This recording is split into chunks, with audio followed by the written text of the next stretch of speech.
This here is Christian Weston Chandler, but you probably already know him as Chris Chan. The biggest lolcow sensation and the most documented person in the world has led to a billion documentaries being made about this guy, ranging from 3 to 5 hours, shortest being 40 minutes. Today I'm going to try my best to tell you the tragic tales of Chris Chan in the shortest time possible that I can fit into this format. I am Witherwest and this is my channel. I cover various topics and I would appreciate a like and subscribe, as this is my second time having to record this due to audio issues.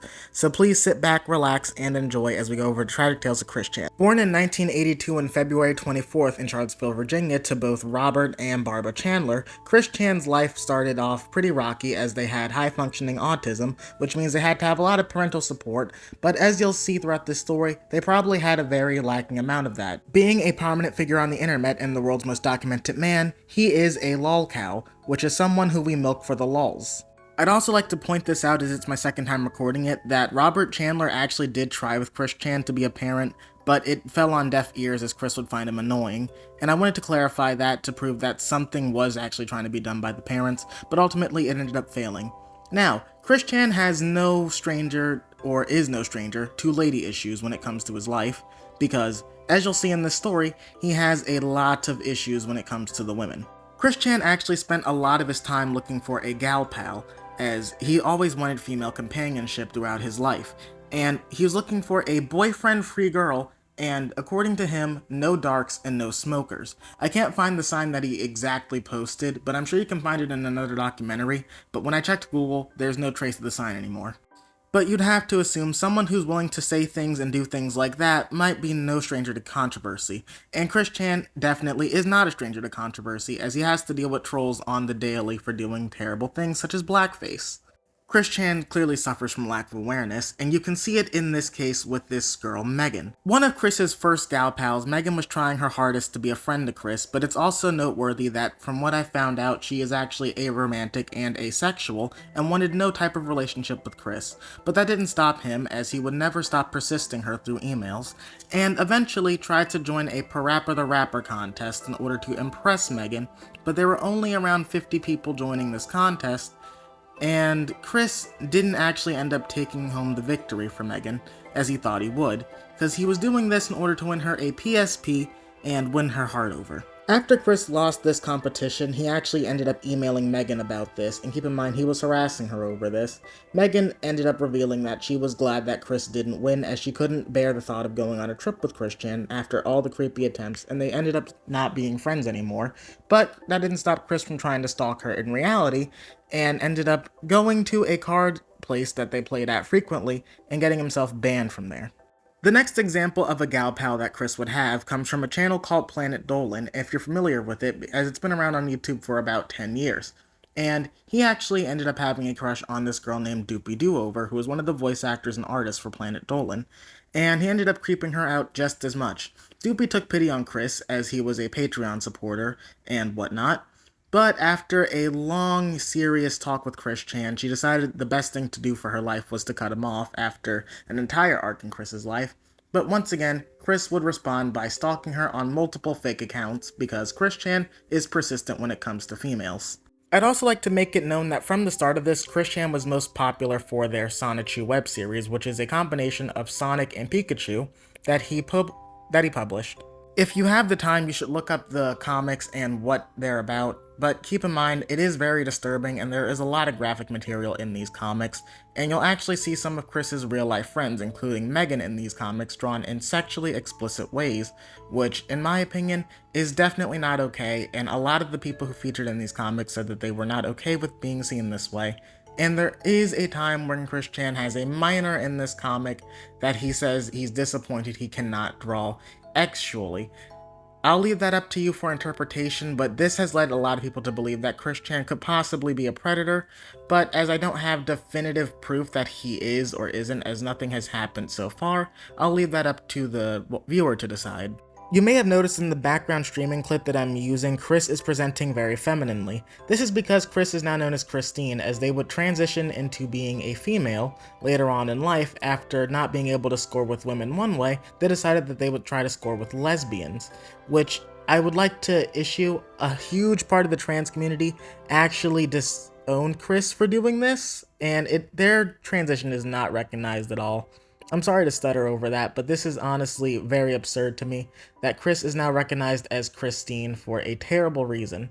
And I would like to also point out, I am not disrespecting anyone's pronouns. Chris actually does go by any all pronouns as of nowadays. Entering into our next arc of Chris Chan, we need to talk about Chris Chan's brony obsession and how he actually ended up finding a girl who might like him due to this.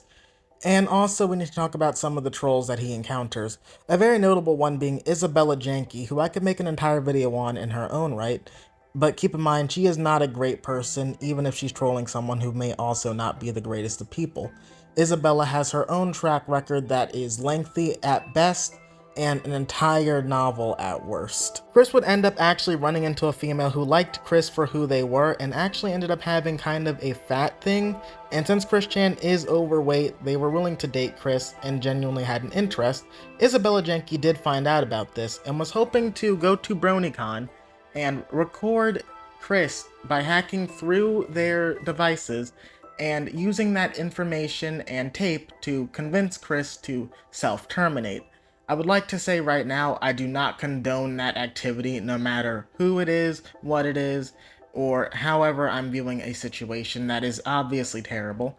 But Isabella ended up finding a better form of tea, which is Chris actually had a relationship partner who they have been going to town with. And I'd like to spare the suspense right now and tell you that in text messages, it was revealed that this was actually their mother who they were having relations with. Now, this is obviously disturbing as Barbara at this point is in her 80s to 90s, from what I understand. And Chris would end up actually being arrested for this, and I'm going to play the live audio right here. When you get out, let's do the kill stream. Look me up. When the charges drop, tell them about Joshua Connor Moon. Tell them all about Josh Moon. That's who they want. Give it up, Chris Chan. Give them up. Save yourself, girl. I can try to help you. You're beautiful. Look up Ethan Robb, kill stream. I live here in Richmond, buddy. Go to church. No, come to the kill stream first. Hey, officer. Cheers. How's it going? Good, I just saw you. Yeah, that's right. That's you. Oh, my God. Sorry about that, guys. I told you. Is the car unlocked? After this disgusting mess, Chris actually ended up getting a restraining order where he wasn't allowed to go near his mom ever again, thankfully.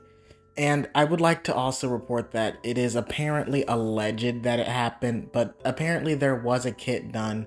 There was things found, and I personally do believe that Chris might have actually done this, but I am required to tell you that this might be alleged.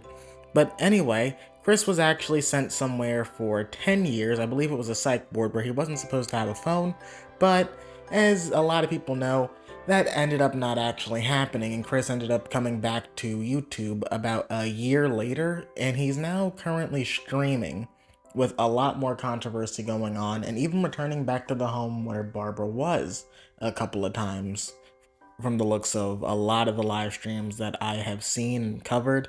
And they're trying to sell rocks from Barbara's house, apparently. I mean, the Chris Chan rabbit hole is one rabbit hole that goes deeper than the entirety of One Piece. I did mainly do this as a challenge for myself to see if I could accurately explain Chris Chan's lore in about a couple of minutes. I'm surprised I actually swindled it all the way down to 10 minutes, but keep in mind, that's if you want to fine comb every single detail. It is going to take you about 5 hours, and I will be covering more about interesting things about Chris Chan and other things on the channel, so I'd appreciate if you would like and subscribe, as it really does help the channel out, and leave a comment down below telling me what you thought about this video or the topic at hand. Thanks a lot, guys. I really appreciate all the support I've been getting recently. Have a great day.